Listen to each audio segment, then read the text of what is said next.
Yeah, g'day Malcolm. Hopefully you're doing well there in Japan or wherever you might be at the moment. I'm sort of sick of Thailand. It's just too third world for me. I have to tell you that working at a Thai university, it's like working within a chiefdom where there's one chief and the rules can change day by day depending on your race and nationality. I'm a bit sick of that kind of world, that racial world. I just have no interest in the system. The saving face thing gets a little bit out of hand. It gets to the point where if you're a non-Thai, you can be blamed for anything. I think traveling here for 2 weeks it's okay, but if you're here for longer than say 6 months, I think it drags on you because you think it's going to get better, but it sort of doesn't. It's a very much a short-term place, a lot of spontaneity. They'll tell you one thing, do a completely different thing. So, for example, with my research degree, I said at my interview at this new university, I need time to do it. So they're like, of course, we understand. I start and I realize that they're not going to give me that time. There's a main faculty that asked me to do a presentation on my research stuff and digital transformation and artificial intelligence in education. So I say, okay, I'll do it as a Griffith University student, not as an employee. They said, okay. So what do? They make the promotional material with my image, with the International College logo. So of course the International College Dean comes to me and says, how dare you do this? I said, I told them not to. Here's the communication, here's the email I have with them that I was saying I'm doing it as a Griffith University student, not related to the college. Those facts were ignored because that would mean that they would have to get an apology out of a Thai person, right? But instead they said, no, you did this. And I go, well, the emails prove I didn't. But I still got the blame. I got the warning letter, and I just told her, right, I'm out. If that's your attitude, then what's next, So anyway, I'm sick of this place. It's just too, look, there's a difference in culture, that I don't think can be overcome. I think there's a developmental issue in the mindset. Somebody that's been here for a very long time said, think of Thai people as over-emotional 14-year-old girls. And that was a Thai person that said that, who had spent 12 years in the US as a professor. And I was like, yep, I think he's got that one there. So anyway, I'm making an attempt to go back to Japan. I don't care what I do, just get back there. But what I'll also be doing is setting up nipponassist.com, which we're going to try to get guest houses together so people can stay at guest houses. You can watch the other video I'll send to you. I'll put a link below. People can stay there and have a much better experience than staying in a little hotel.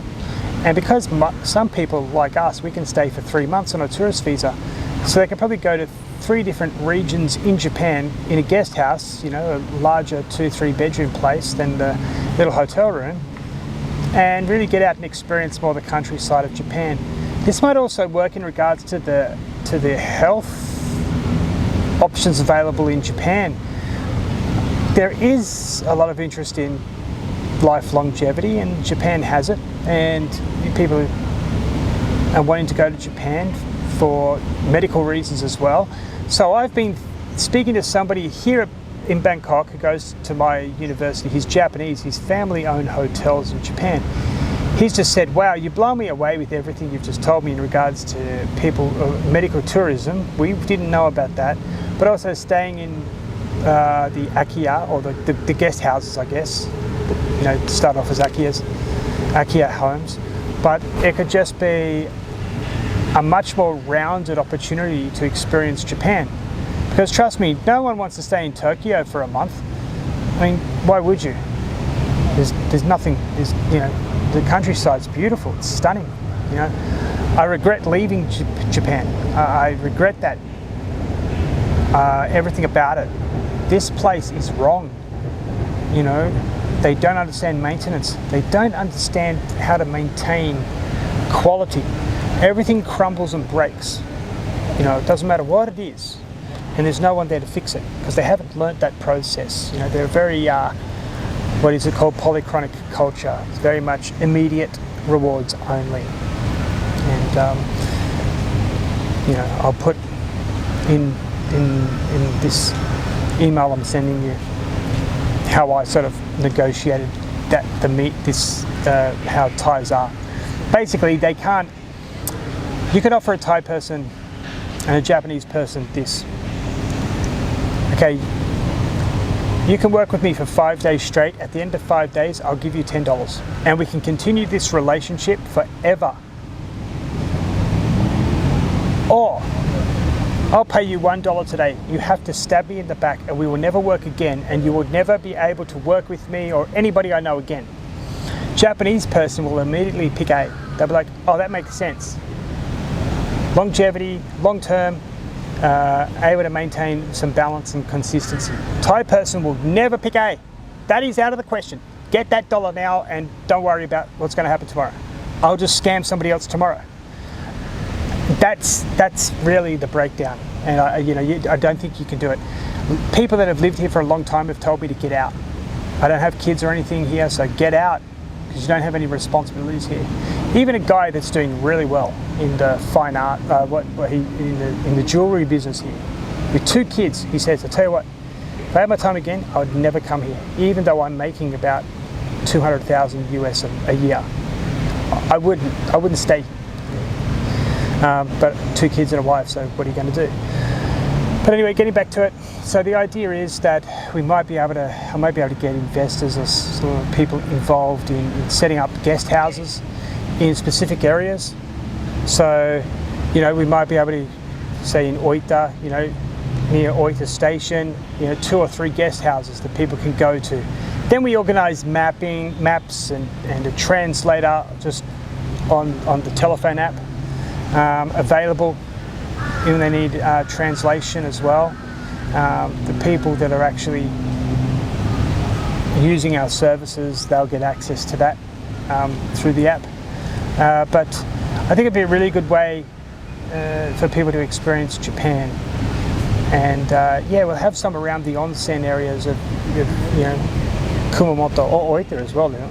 It's Japan, of course. There's onsens everywhere. Akita, most beautiful prefecture. If you've ever been there, it's beautiful.